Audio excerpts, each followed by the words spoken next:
racing kicks off.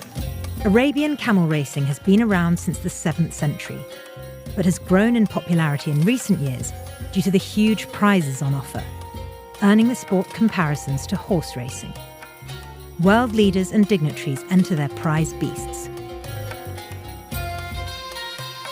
But unlike horse racing, which maxes out at 2.4 kilometres, camel racing plays out on an epic 8-kilometre track in the middle of the desert. There's also another major difference between the two.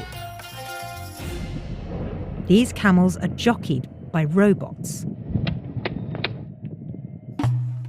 Rather than a cumbersome human in the saddle, making things slower and more dangerous, the robots contain a loudspeaker which allows the owner to shout commands to the camel via walkie-talkie as they drive alongside.